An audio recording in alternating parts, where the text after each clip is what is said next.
Hi, Assalamualaikum. My name is Shalin Zulkifli, Datuk Shalin Zulkifli, from Tenpin Bowling. I used to bowl for the country, still do, but not in the national team right now.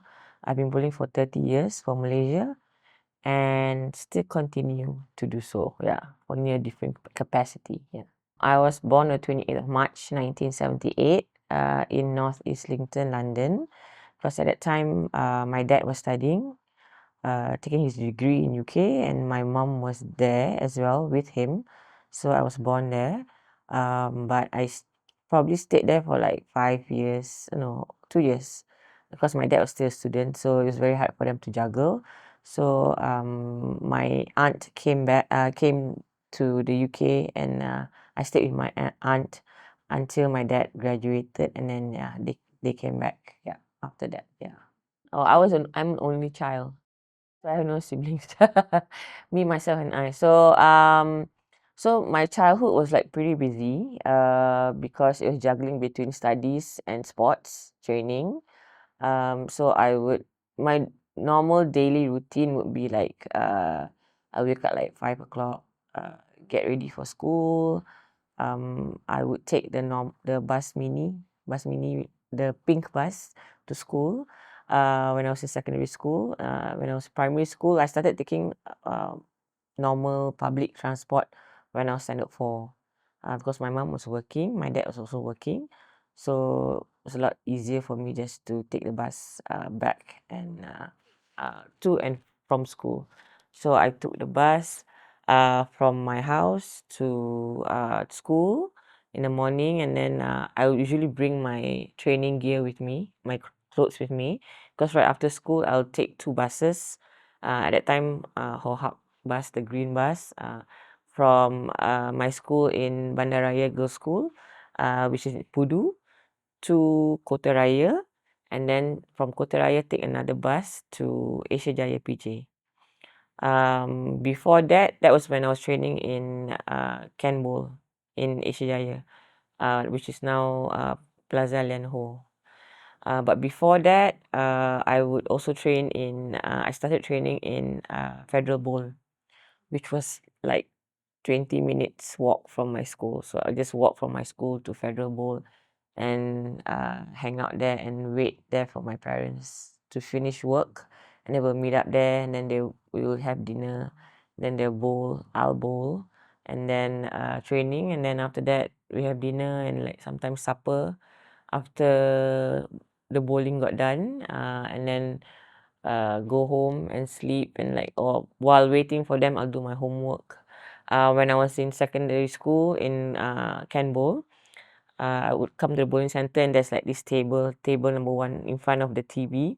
So that would be like my table. Although there's no name there, but everybody kind of knew that it was my table. So when I got to the bowling alley at the restaurant, I just put all my stuff there, and then I can go and do whatever I want, like read a book or like go down and eat lunch with my friends and things like that after school.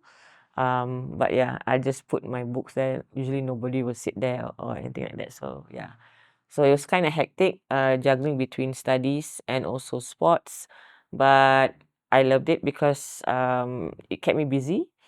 Um, but of course, like some of my friends the same age, you have peer pressure, like, because during that time, all of my friends were hanging out at the mall, and I was like rushing from training to school and school from training and so on. So, but that's one of the sacrifices that you need to make, because at that time, sports was my life. Even before I actually was serious into bowling when I was 13 years old.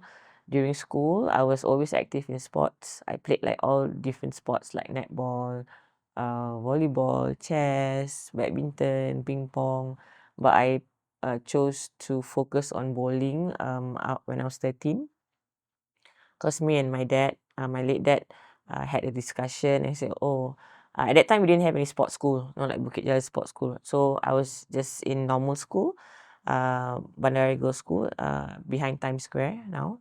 So we had a talk, and I said, oh, he could see that I was really into sports. So we had discussion. So do you really want to go seriously into sports and be a sportsman? I said yes.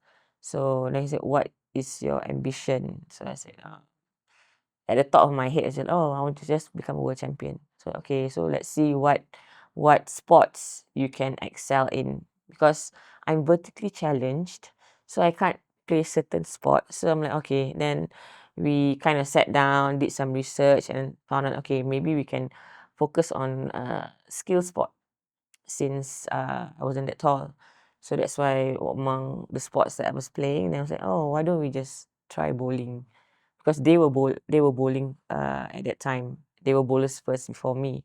When they were bowling while I was in school, when I went to the bowling center, it was at first it was to wait for them to finish bowling. So I would play with all the other kids, like run around, while our parents were bowling.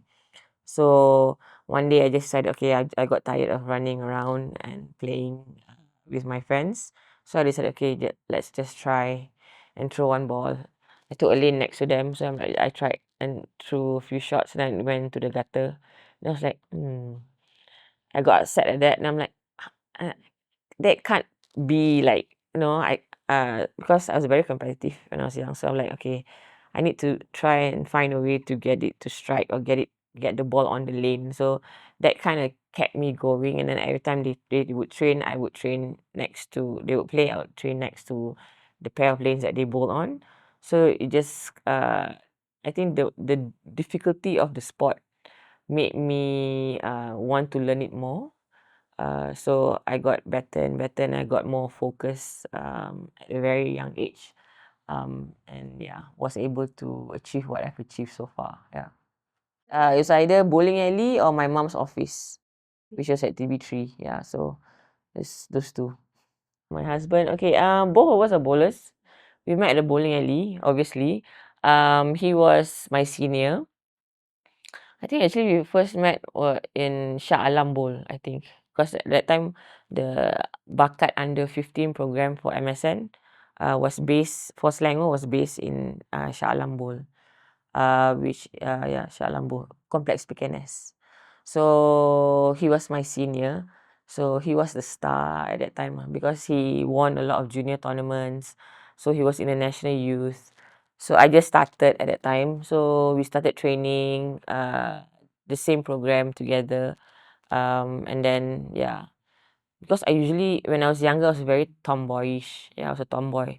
So I usually train with the boys. So that's how I like got to know him and a lot of my other friends, my teammates. Yeah, and then probably because we see each other a lot. Yeah. So yeah, so that's why we kind of grew into each other, I guess. Yeah. I think we see our teammates more than our family. So yeah, and then we started going out quite early. When I was 11, yeah, but we started like being a couple when I was like seriously like was 17 onwards, yeah, until now. I think after we were together 14 years before we got married, because both of us were so busy competing, because he's in the team as well. And then I got married when I was 30, and then 33 or 30, I think 33. Yeah. Then I had my daughter Alia, who is going to be 13 this year, form 1. Yeah. She's very active, kind of a hyper kid, since she was young, and she loves sports, but she doesn't like to bowl.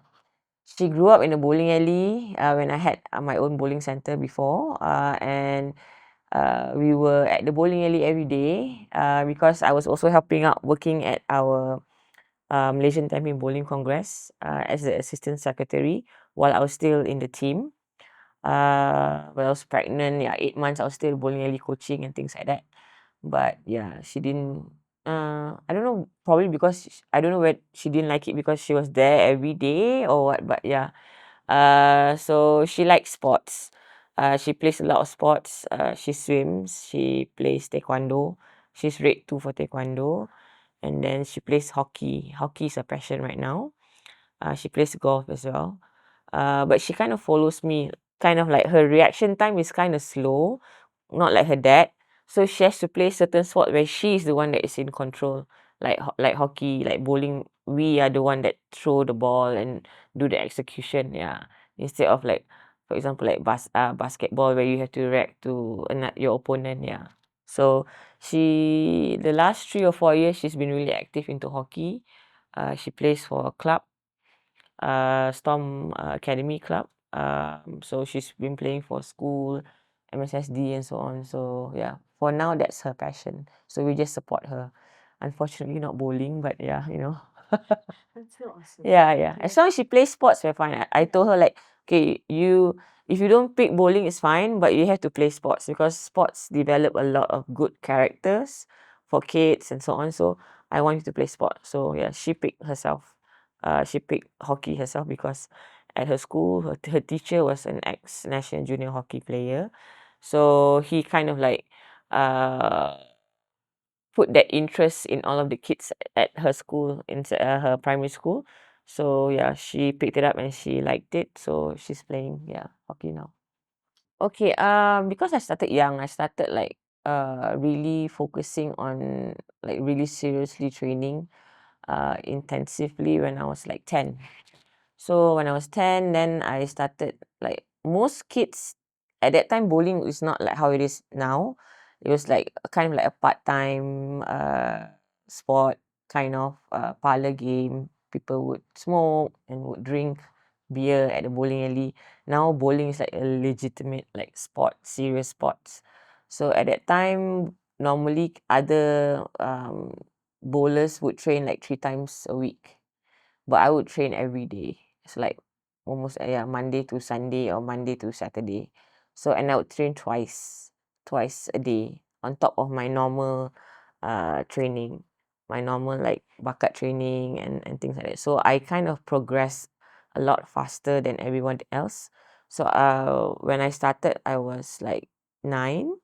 Then I think around 9 plus 10, I was recommitted to the sport bowling, and then within 4 years of training intensively on my own, and like my dad would take some extra classes from other coaches which were ex-national players to teach me about bowling and execution and things like that.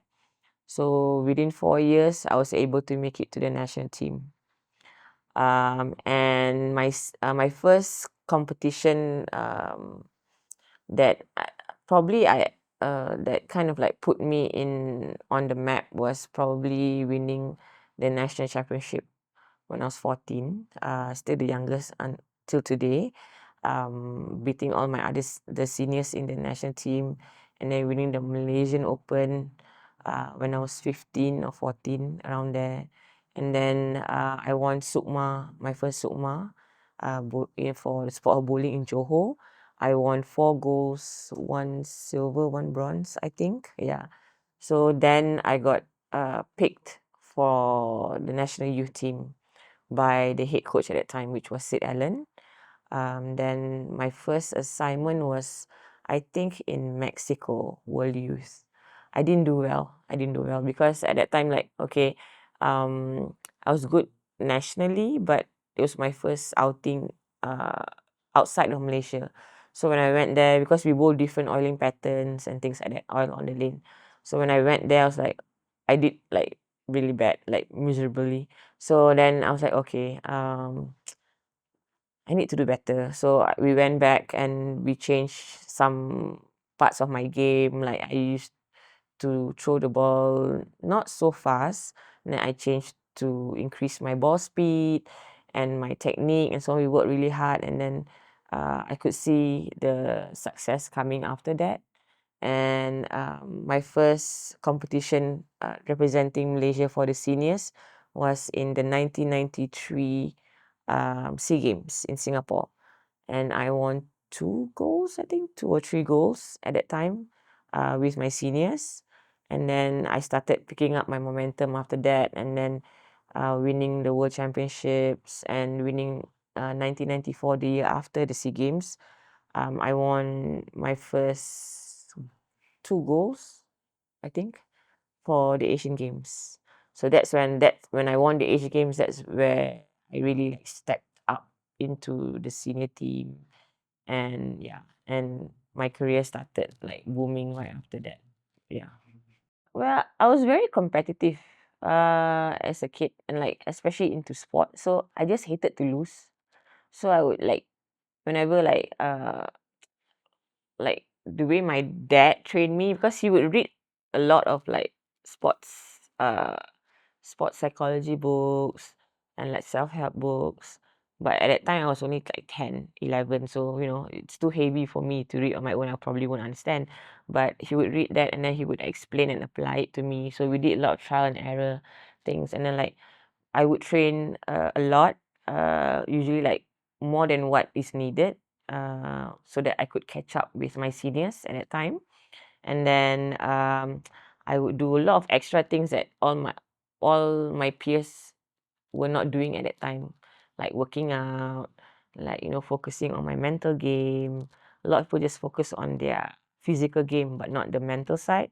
A lot of people think like most athletes think that okay, if you get your physical game good, your mental game will come together with that. But it doesn't work that way. You have to work your mental game as much as you work your physical.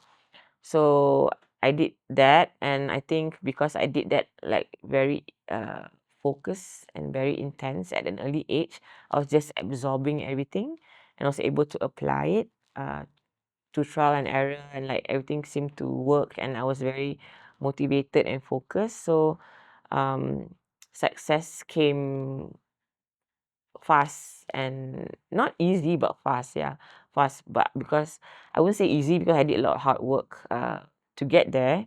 But a lot of people didn't see the hard work, so they thought, oh, who's this girl, suddenly showing up and like winning everything.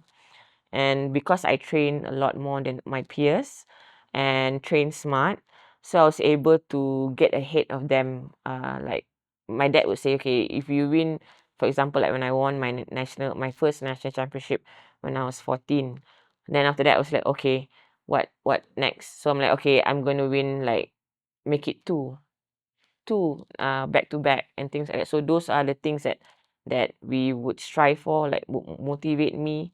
And then like okay, so I would always want to be the first and the youngest, because I started early. So okay, that's why like the national championship. Okay, during the national championship, actually I was injured like really bad. I had like blisters because I would bowl the juniors under 21, and then the graded adults, and also the seniors. So I will bowl three categories. So we both at that time bowling, when we bowl finals, it will be like 10 games and so on. So during the 2 days of finals, I will bowl like 20 games. So that's why during training, I would like train for like 20 games sometimes. Like when I was in the youth team, later on, like when I was 14, 15, when I was picked to be in the youth team, when my coach would teach me a skill, I would want to get it there and then on that day in that session itself. And if I didn't get it in that session, I would train extra until I was able to complete whatever the coach was trying to teach me for that session. So that for the next session, because we would train 3 times a week. So for the second session of the week, I would be able to do something new and learn a new skill. Whereas some of my peers, they would like just like, go through the normal, three times a week, just chill kind of thing. But for me, I was like, no, I have to get it. And if I didn't get it on that day, I would bowl until I get it. I would get the skill. So that's why sometimes I'll bowl at 20 games on top of the 2 hours training. So yeah, and then I was like, okay, when I won, and I'm like, okay, I don't want my competition to, I would want to win like in a large margin. So I would like train, okay, when I win one, I'm like, okay, I'm sure they would like come and like want to beat me. So I have to be better. So I have to train harder and smarter. So my dad was like, okay, you have to be like 2 years ahead of your teammates or your peers. How do you do that? By training smart and doing these certain things where they are not doing. So yeah, so I did that, and I was able to like I think at one point be ahead of them, like 4 5 years ahead of my teammates, when they were just like relaxing, chilling out and like, okay, never mind, it's okay. No, but for me, I'm like, okay, no, I want my average to be a certain. I would set goals like I want my average to be 180 200 every single time that I compete in, and like one of my coaches at that time, because every tournament that I would bowl, I'll go like 120%.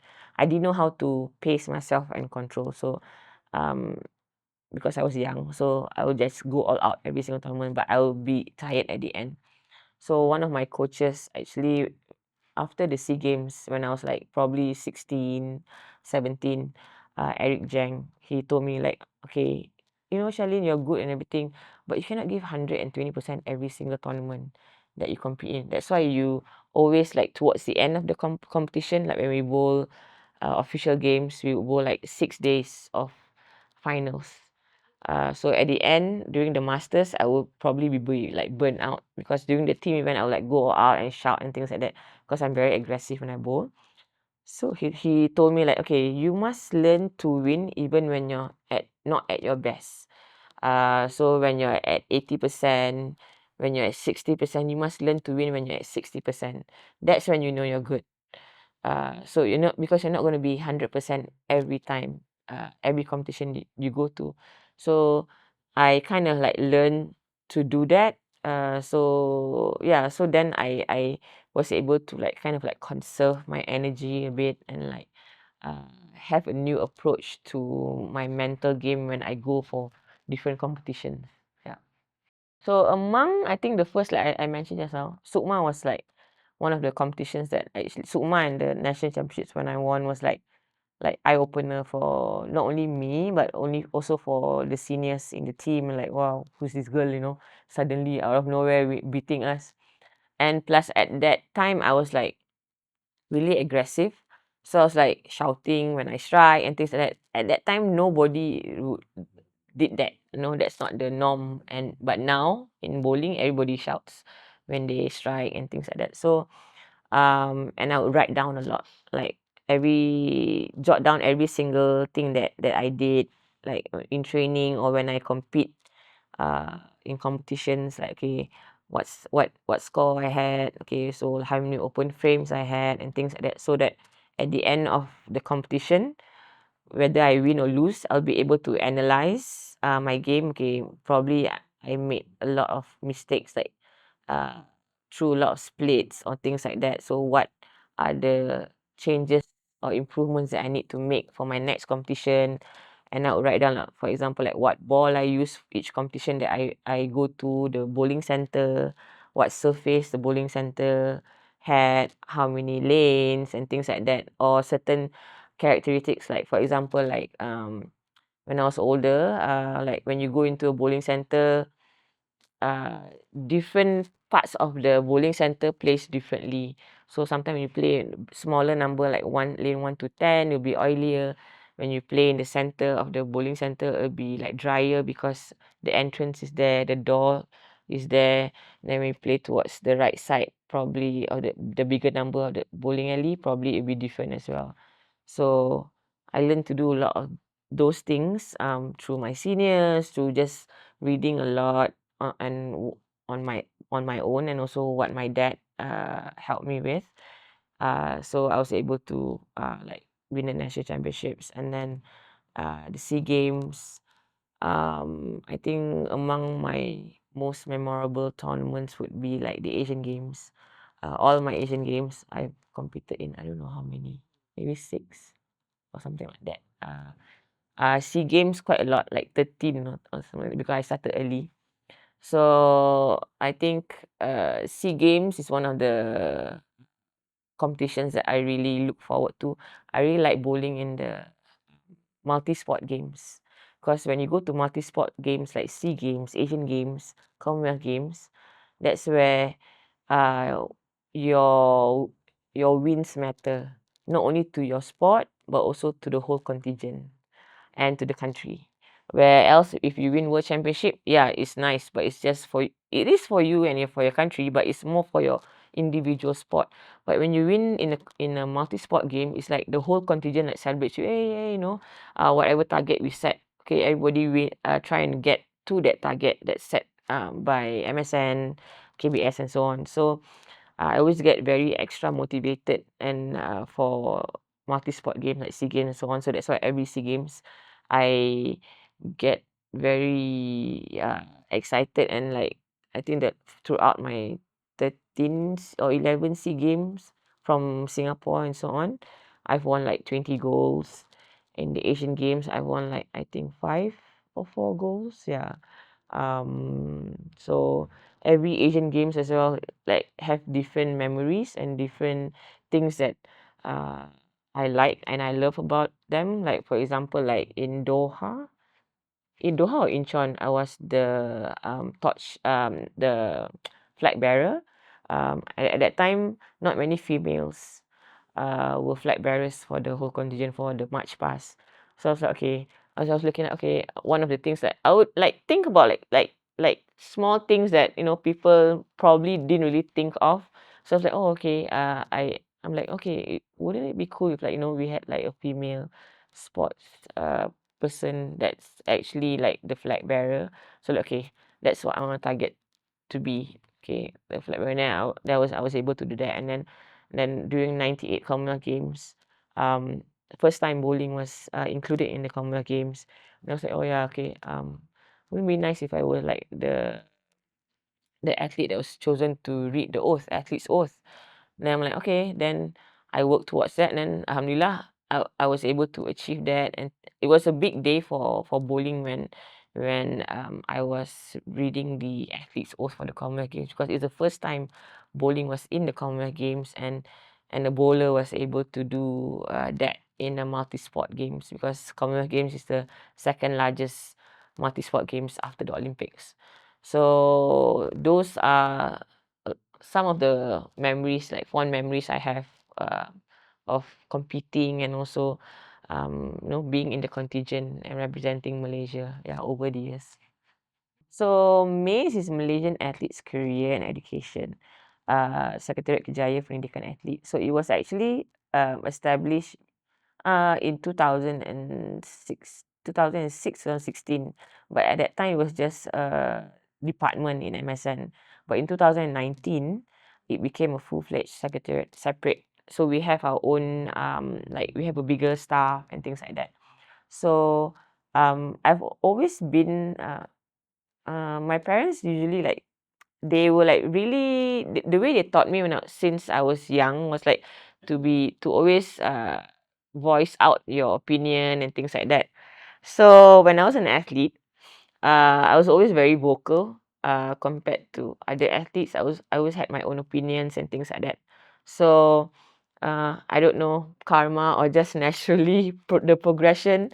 I was actually headhunted when I decided to retire 2021 by the then Director General of MSN, which was Datuk Shapawi. So he offered me, okay, why don't you, I have something, that I think you might be interested in, because before that I was already in the chairperson for the Athletes Commission in Olympic Council of Malaysia. So it's actually what I'm doing here at MAIS is really similar to what I'm doing at the Athletes Commission in Olympic Council of Malaysia, except that this is like a paid job. That was like NGO. There in OCM, it's under the IOC, but here is under the government, KBS. So I kind of like, okay, I've always like spoken out about um things that I think we need to improve on in our sport, like we need to be more aware of and be more mindful about athletes' welfare and things like that. So after I retired, actually they offered me the job, but I'm like, okay. But before I actually retired, I actually planned to retire like earlier, but I was like, okay. But my association was like, okay, no, we have this game next year and so on. So I'm like, okay, okay. So I'll keep on playing, and I wanted to retire at a high note. So I was like, okay. So but then from 2017, I wanted to retire, but then okay, I was like pushing it. Then I'm like, every year after 2017, I was like, okay, I'll make like renew a contract with myself. Beginning of the year, I'm like, okay, am I still good enough? Do I still want to continue? So I did that. And I'm like, okay. So when I still feel that I can still compete and be among the best, I want to continue. Except that when 2017, then at that time they were like discussing, maybe bowling will not be in 2019 in SEA Games in Philippines. They were saying, oh, maybe bowling will not be in the next few, and then there were like rumors saying that, oh, will not be in the Asian Games and so on. So I'm like, okay, I need to prepare for that. I don't want to, wait until that happens and then kelang kabut and like, oh, no. Then like, because like for us, in the podium program, you receive a certain amount of salary. So if bowling is not in the program, what is going to happen and things like that, as with other sports that's not in the multi-sport events. So I'm like, okay, I need to prepare. But luckily for me, before that, I was already like doing other stuff while I was still an athlete. I studied in UM, sports science, majoring in sports psychology and coaching, which was my passion. And then I did that. I did coaching as well. Like I was helping out the Sukma team, Selangor Sukma team, during Sukma, uh, training them, because I was a certified coach as well. I took coaching courses from USBC, and then I did coaching. Like, okay, this is nice. And then after that, I went to help out in our administration, sports administration in our state, uh, state Persatuan Tapping Bowling Selangor State Association. Because at that time, like, okay, nobody was like helping out because it's an NGO. So all of us, in the team, in the national team, okay, we'll just give back to the sport and like help out. So that's where my progression came, I guess. So I tried like okay, I've been an athlete for 30 years. Then I went into like tried coaching when I was still an athlete. Then when I towards the end of my career, I also help out in our association in terms of I started from the state association, then I got picked to be in the national association, the assistant secretary for our national association. And then after that, with OCM, kind of like came full circle. So I'm like, okay, that's why it's kind of interesting for me because I have different perspective of things. When you're an athlete, you just think you're just tuned into a certain way. You just think a certain way about you, yourself, and your sport. But when you have an experience of sports administrator and coach and things like that, your perspective of things opens up. Not your problem, how you problem solve is also different than other people because you see the different angles. So when I was picked to be here, because he said, oh, we have this secretariat to help athletes welfare, which is what I was doing anyway at that time with OCM. And I said, but then we've been trying to get athletes to be more involved in their future because you read in the paper saying like, oh, the government doesn't take care of athletes after they retire and so on. But actually, efforts have been done since 2006, more so after 2019. But somehow, us athletes, when you're competing, you only think like you're gonna compete forever. You're never gonna get injured. You're never gonna retire. But whether you like it or not, that time will come. So you have to prepare for that. So at that time, the athletes were not really keen to be involved in maize in the programs that we do. So he told me, okay, maybe because a lot of athletes look up to you and you're being vocal and things like that. Probably you can do something uh, like revive maize. So I'm like, okay, I'll think about it. But after I retired in 2021, I actually took a year off, to just like I wanted to like really go on the professional circuit and bowl my heart out and like see whether I could win professional title because that's one of the few things that I haven't achieved in my career. So he said, okay, okay. You can go and bowl for 1 year. Then after you get done bowling in the professional circuit and then achieve whatever you want, you come back and work here. So I'm like, okay. I never really thought that I would work in MSN, National Sports Council, honestly. Um, so I did that. Then I was like, I came back, okay. Then I started like here being head of unit for career. Then I kind of learned the ropes, and then after a year, I got promoted to become the head of this secretariat. So we're trying to do a lot of programs to make athletes realize. Okay, so that's why I was taken in to revive Mace, so that probably someone younger and the athletes, uh, in hope that they look up to me and they would listen to what I have to say. So ever since I only took it like last year, I was promoted last year, 2022. Yeah, oh, 2 years. Yeah, it's second year. So we kind of like did a lot of. They were really doing some programs, really good programs, but the turnout was bad, like less than 20%. So it's very hard. Like the athletes, when you're a good athlete, like especially in the podium, when you go into a competition, you have to have kind of like a the charisma and ego. So when some athletes need to learn to, like, okay, when you compete, yes, you have to have the ego for you to be able to win and be better than your opponent. But when you step off your field, like for me, off the lanes, you are just like everyone else.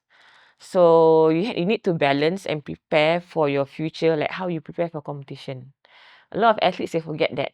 Like for competition, they prepare like physically, mentally, like all out, like for Olympics and Asian Games. But then when they come for retirement, like, okay, no, it's okay. I'll handle that when the time comes. So we try and make them aware, like, no, you have to prepare early, because basically what they're going through is what I've gone through during my career, like 30 years. But for me, I was lucky because I was like, I told myself, because I see my seniors before me, like um in bowling and in other sports. I'm like, sometimes you see them, they've done so much for the country, but because they didn't focus also on their retirement, they are doing different jobs, which is difficult for them to get by monthly and things like that. So I didn't want that to happen to me. And my parents also told me, like, you have to make sure you also have something after you retire and things like that. So that's why I studied, and I'm like, I prepared for my retirement 20 years before I decided to retire. Because I told myself, okay, when I retire, I want to have options. I don't want to just, because normally if you ask any athlete, even now, what do you want to do? Not only athlete, like journalists, when they ask athletes, so you're retiring, so you're going to become a coach. That's the first thing that comes to their mind. But for me, it's like, why? Why do you think why limit your options to just coaching? You can be so many other things. You don't even have to be related to this doing sport, what your interest is. So I try and open up their minds to that, to tell them that, no, you don't only have to limit yourself to become a coach. You can become a sports administrator, you can become a sports scientist, you can become a sports psychologist, you can become a physical fitness instructor, you can do a lot of things.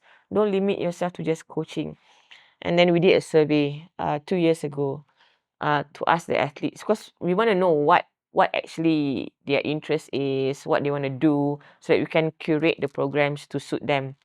So maybe, because I was thinking, maybe one of the reasons why they don't participate is because they're not interested in the programs being done.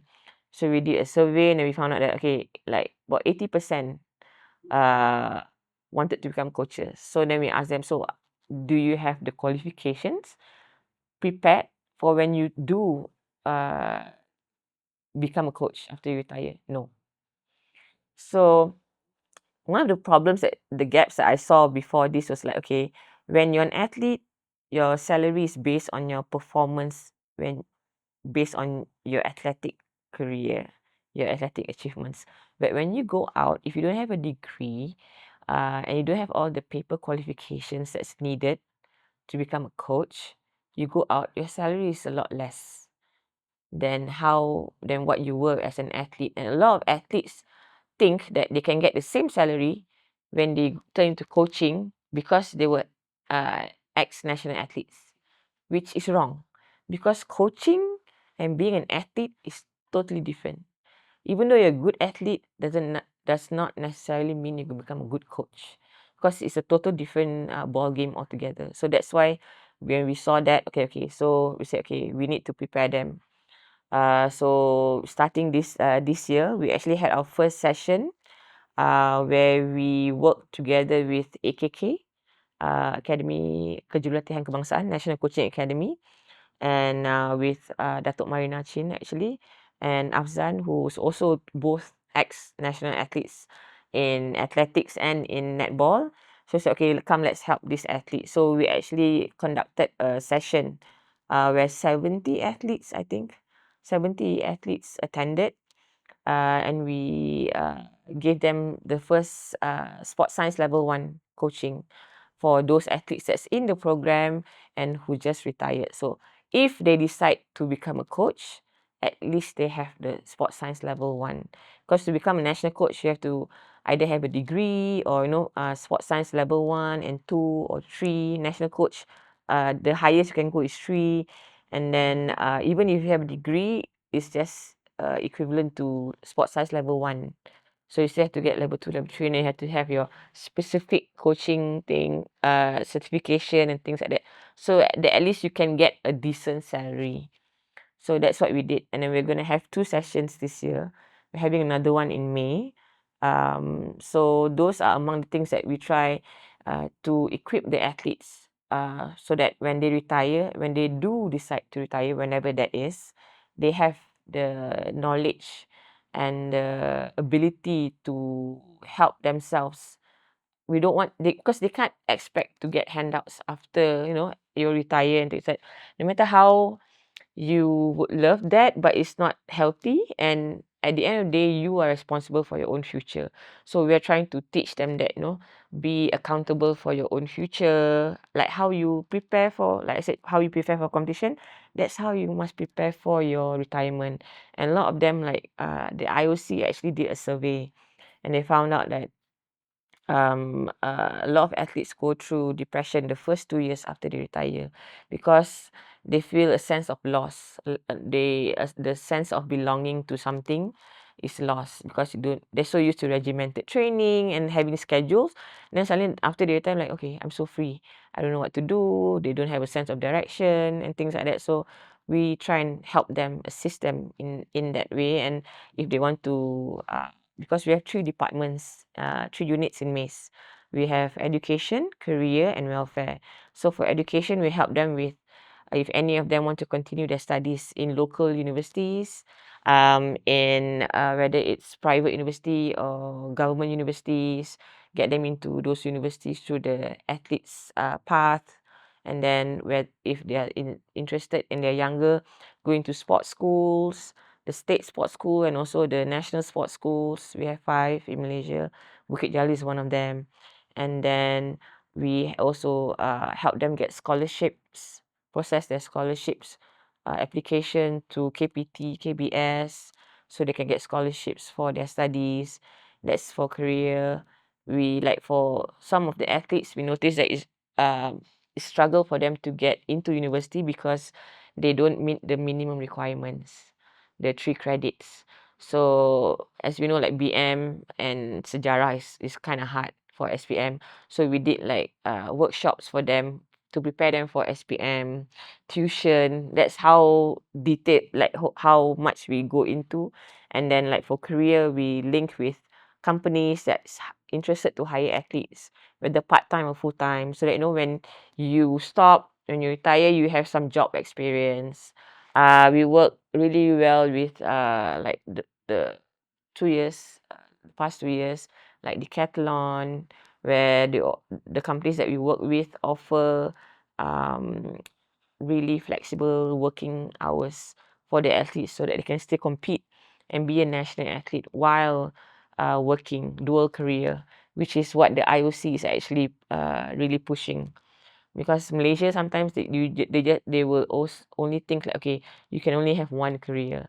But if you see most Caucasian athletes or European or American athletes, they do dual career, and it actually helps you to mature a lot faster and to be more accountable and responsible. So that's what we're trying to assist them with. And we actually help them with their resumes as well.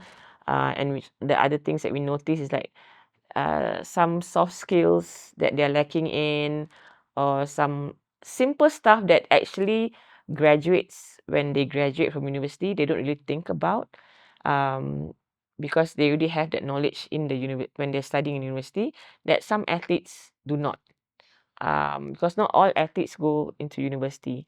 So we help them like with learning Microsoft Office, Excel, PowerPoint, how to do presentations. And for welfare, we help them if any of them get injured, they through surgeries and things like that. Falls under MACE as well. And most athletes probably would think of MACE because the incentives, we take care of all the incentives also. When they win Asian Games, SEA Games, the 80,000, 20,000, 10,000, so on, is under MACE as well. And like for example, the new contract for podium athletes this year, the SKPA, where before athletes were only given allowances, but now they're actually employees of the National Sports Council. We also assisted the athletes department and also us gave a lot of input on how to curate that uh, contract for the athletes, where now they get EPF and SOCSO and so on, which was one of the things that I actually was very opinionated about when I was an athlete. You know, athlete we have to get, because at that time we were given allowances, so it's very hard for us to get EPS also. You have to make your own self contribution. So probably it's karma. So I'm kind of like doing all the revamping of all the things that I said when I was an athlete. So yeah, so like even the incentives, we're trying to improve the incentives in terms of the SOPs on the duration on time frame, or shortening it to when it gets paid to the athletes, and and a lot of other things. So basically we take care of all the athletes welfare that's not competition or performance related. Anything that's related to performance training falls under the athletes division in MSN, but for MACE is everything else for the athletes. Yeah. Probably when I was young. I mean, when you go to different decades, the sacrifice is a lot different. When I was younger, probably time with my friends. I didn't get to spend a lot of time with my school friends or friends, so I would spend a lot of time with my bowling friends. So that's why like your circle of friends is smaller compared to all your friends. And then when I grew up in my 20s, it was like different. Couldn't hang out when I was into university. I wasn't able to hang out with my university friends. I was always rushing class, training, class, training. So it was fine with me because, not everybody has a chance to be a national athlete. And I said, okay, it's okay. That's what I need to sacrifice on. You can always make friends later on when you're older. So then when I became a mom, I think that's one of the hardest. When I got married, after I got married, it was hard, but luckily for me, my husband is also an ex-athlete, so he understood and understands the sacrifices needed.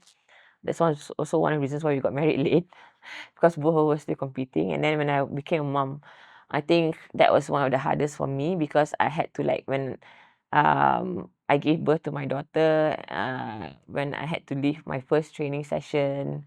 So I left her at my mom's house, and then like she was crying, and I was like walking away. I'm like, my heart was like, yeah, yeah. It was like horrible.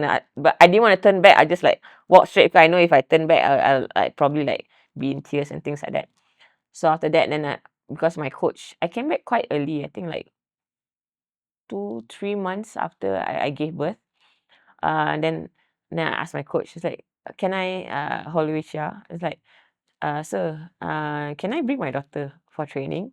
Because she asked me to come back to help the team. We were preparing for, I don't know, Asian Games or Asian Championship or something like that. There's a lot. I came back a lot earlier than what I expected. And then he's like, um, yeah, yeah, I think so. It's like, so if you want me to come back, I can have to bring my daughter, but she'll be in the stroller. I'll train. Then she's like, okay, okay, we try it out first. So the first week we tried out. So luckily for me, my daughter is very how do you say? I was like very fortunate to have a daughter that doesn't really wasn't really hard to take care of. Yeah, so she would just sleep in a stroller while I train, and then somehow or rather, probably because she was in my tummy when every day in the bowling alley, like when I stopped training, she'll wake up. So I was very fortunate. So she was like when I train, she'll be behind in a stroller sleeping, or my husband would take care of her when I was training.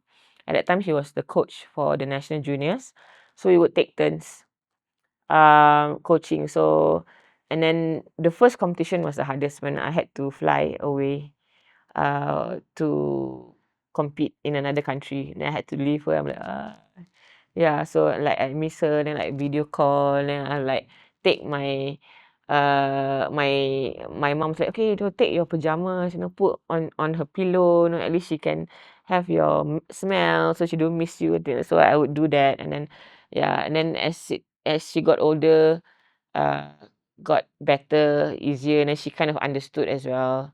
But one of the rules that me and my husband have regarding our family is like, okay, one of us have to be there with her, whether it's him or me. So in the beginning, when I was still competing, it was him. So he would like sometimes when certain tournaments he would okay forgo because we have two or three coaches for national juniors, so he would forgo certain competitions so that he could be here taking care of our daughter and like training the other kids that were not picked for that competition. But now since I retired, it's my turn now. So he goes for more competition because he's the head coach now, and I take care of our daughter. So that's one of the things that, like an understanding we have. Yeah, yeah, between both of us. I think one of the greatest athletes. I think not only today, but I think throughout, your career as an athlete. One is actually um you always need to like be realistic about not only yourself but also your where you are, because like I said earlier, like with the when you are whether you want to be in the 10 percentile or the 90 percentile, to be the 10 percentile like Datuk Azizul, like Datuk Nico, Datuk Lee Chong Wei, you have to something extra that others are not doing. So a lot of us sometimes when we're athletes, especially when you're starting, you're like, it's okay, just take it easy. No, if you want to be good, you have to have goals. You have to set goals throughout your career, and every year what tournaments you want to compete in. So you have to have a clear picture of what you want to do, where you want to achieve, what you want to achieve in your career as an athlete. I think one is goals, and secondly, I think one of the other things that's most important is patriotism, where you do it for the love of your country. Sometimes we as athletes, sometimes we get distracted by other stuff, whether it's fame, whether it's money, but sometimes those things don't last forever. What lasts forever is how you people remember you by, and that's through your wins. Sometimes even now, like for certain sports, when you talk about badminton, people still think of Rashid Siddiq, the Siddiq brothers. Like badminton, you think of after that, after the Siddiq brothers is now Chong Wei, Atuli Chong Wei. So those are the things that actually matter when you get older, that you appreciate. So priorities is important as an athlete. Always, always think of and put the country first. Um, Sometimes it's hard because sometimes financially it's hard, but now you see it's getting better compared to before. Like you get rewarded a lot more. Your salary is a lot more compared to what it was in my time. We started 500 when I started. My salary was 500 for the Commonwealth Games. Now they get up to like 10,000 if you're an Olympian or more.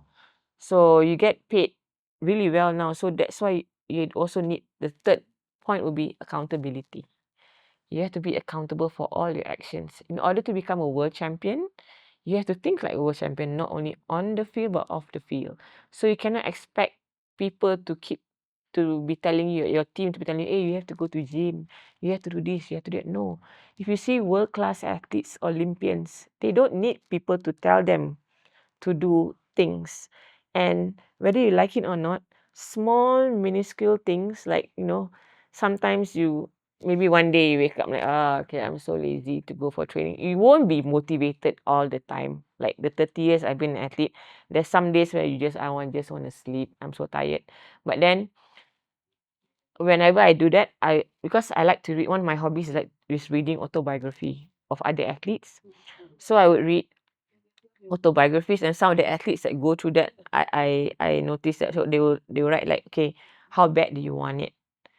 You always have to think of far ahead of your competition. If I'm this lazy, when I go for competition, Asian Games, am I going to be 100% prepared? Or, because in bowling, Korea is really good. It's among one of the countries that we usually fight with to win medals.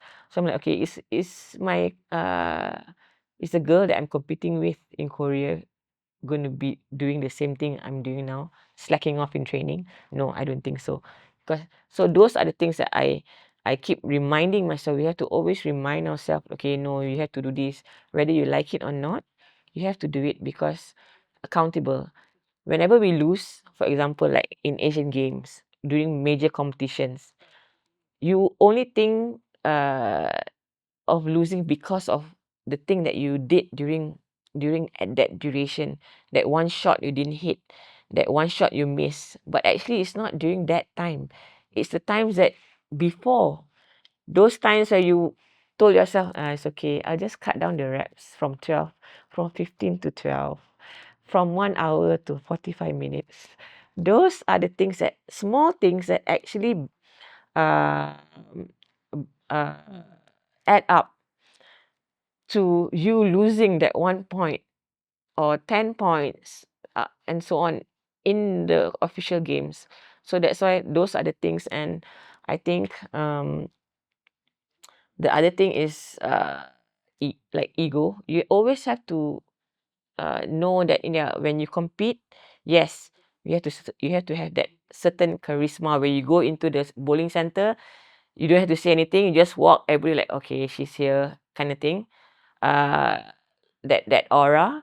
But you also have to know when to step out of that. Like I said earlier, when you're not in your field, which is sports, outside, you have to be humble enough to know that, okay, I need to work hard here so that I can learn and be better in your weaknesses. So like how you prepare for competition as well. You're not going to be like, for me as an athlete, a bowler, I'm not, compared to other athletes, probably certain parts of my game I'm not good at. For example, like revolution, I'm not good at that, but I'm good at my mental game compared to some of my peers. So I focus on that. So when you step out of the field of play, like for me, the lanes, I have to like, okay, I'm bad at this, so I need to work on this so that I can prepare for my future. So don't wait until you retire to prepare for it, because when you retire, you're not going to find your passion straight away. Usually it takes 2 to 3 years doing other stuff. Then I'm like, I think I'm going to become coaching. Then suddenly you go into coaching, I'm like, I don't like this. I don't find the passion, it's too monotonous and things like that. And I'm like, then you find out, oh no, I actually like something else.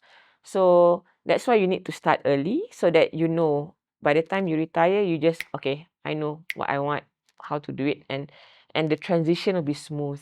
So I think that's yeah, among the things that you really need to work on. And you always need to know that there's always someone else that's better than you, whether you're competing or when you're working. So you have to always push yourself and carry that same mentality that you have as an athlete, that excellence, into the second part of your life.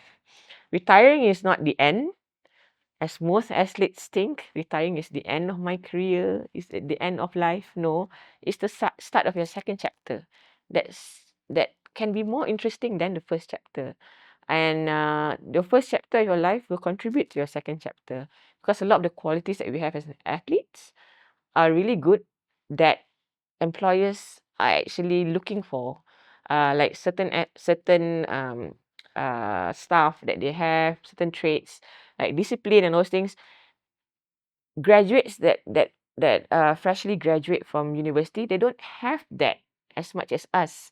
So we have to carry the good qualities that we have as athletes into the second chapter of our life, in our work life, so that there's a reason why we train, and why we do the things we do in the first part of our lives, to make it easier for us for our second chapter of our lives, not vice versa. Yeah, I get a lot of lessons because no, throughout my life, I mean, I started winning early, so it was very hard for me to maintain that. And like I also lost quite a bit, like during the Commonwealth Games '98. I kind of went through a slump and things like that.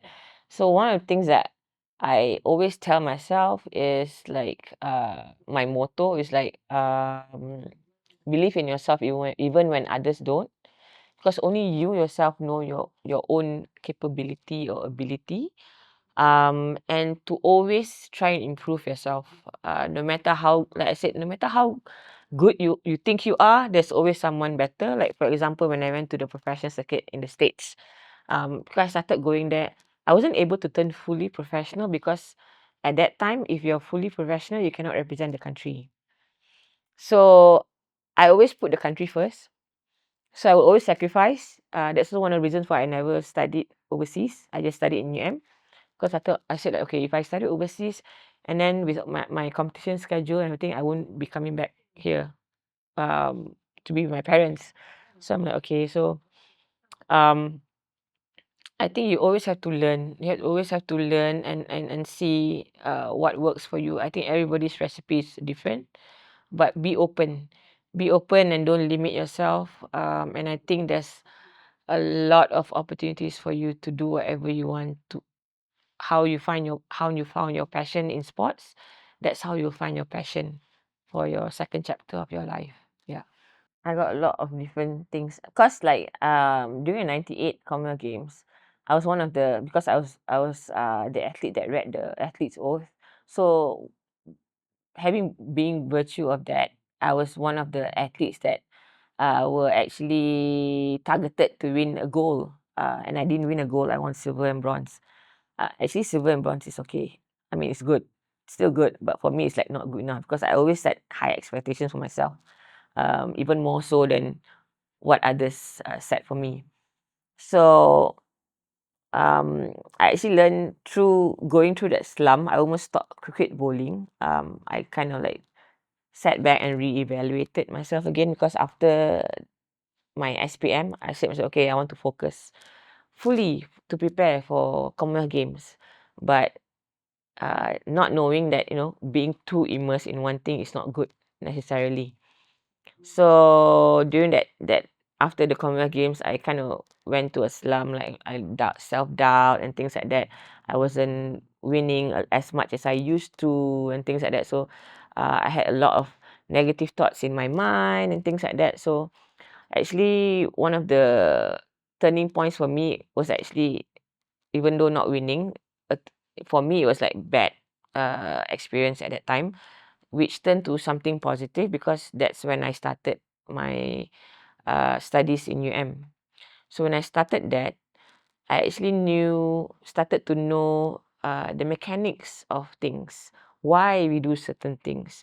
As athletes here, sometimes the old school ways, you're being told to do things without being told the reason why we are doing them. So when I studied, I'm like, okay, then oh, actually this is why you need to do this, and then to get that results. So actually during that time, that's when I always love reading. Mental game is one of my thing when I was an athlete. So I like to read autobiographies and things like that. So when I went and continued my studies, it kind of like opened up my mind a lot more and made me even more interested in sports psychology. So that's when I actually tested, like did a lot of trial and error on myself to find myself again after the Commonwealth Games. So I would buy every single autobiography that I could get my hands on, like Monica Seles, didn't matter which sport, Michael Jordan, what Carl Lewis, and like everything, so that I could see what worked for them and try it on myself. Okay, that didn't work. Okay, what worked, what didn't work. Okay, maybe this is not it. Maybe I need to tweak this and things like that. So it took me like 3 years to actually do that and like actually try it out on myself. And that's why and it helped me win the World Tenpin Masters, my first World Championship in 2001. Um, but it was a struggle, and like there's the among the things that you need to use like imagery. A lot of athletes, like Malaysian athletes, they think when you're good, your mental game will be strong automatically. No, it doesn't work that way. You need to work on your mental game as much as you work on your physical. So you need to spend a certain amount of time during your training, like 15 minutes, 10 minutes to do visualization and things like that, or the night before, like progressive muscle relaxation, PMR, breathing techniques. I would have a routine that I go through when I compete to prepare myself for my finals the next day. So those are among the things that I tweak to trial and error. It involves all your senses. Sometimes what you see, what you read, what you hear, like the music I listen to before I compete. So the thing that makes it important is because when you have this, when you have your recipe, you go into every competition at the same state. So then when you go into competition at the same mental state, it's a lot easier for you to achieve success consistently. A lot of athletes don't pay attention to that. Sometimes, your food intake that you eat before competing. Certain athletes have their favorite food, right? Like for me, I noticed that when I compete, for major games, I like to have like light breakfast, so that I don't feel heavy. But it's different for me competing in open tournaments, for example, where I eat heavy breakfast because I usually bowl throughout the day. So you have to know these kind of things that works for you, your own recipe. But you need to work at it to know that a lot of athletes don't. So that's among the things that I think that we as athletes in Malaysia really need to focus on, because if you go and ask any Olympian uh, gold medalists, they uh, they schedule their day to the minute. It's like they know what they're gonna do at every single point of their day, compared to us like no lah, just wing it kind of thing. Sometimes it's good to do that, but for you to achieve success consistently, you need to know that. You need to have that, but also adapt. You cannot be too scheduled and be too rigid that you cannot adapt when something goes wrong. Then your mental game like, oh shit, I can't do anything. Like then you are gone. Like you lose focus and things like that also happens.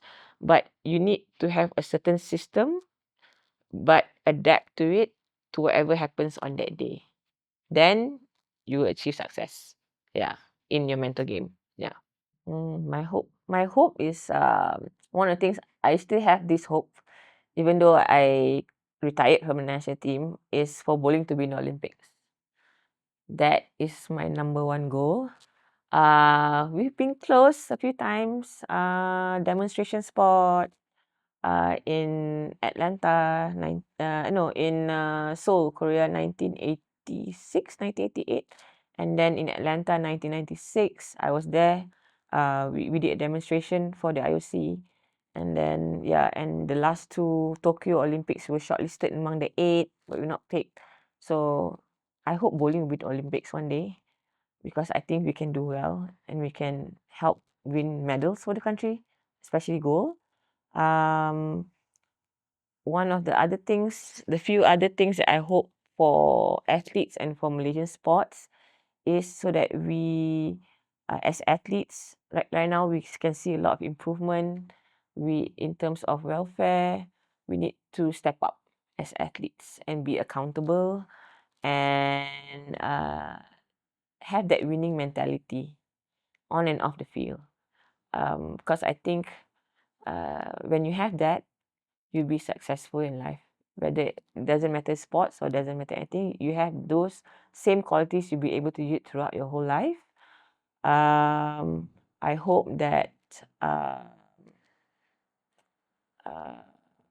I would say we have a better environment for athletes to compete in. Like now we have the safe sport code and things like that. So although we might not be at par with some countries, but we are heading there. We're slowly moving towards that direction. It's not easy to change things overnight, but progress is being done and is being made. And I think we'll get there one day. And I hope that Malaysia will be one day like a sporting nation, and we have more world champions and more gold medals in the Olympics and Asian Games and so on. Yeah, that's my hope for sports in Malaysia.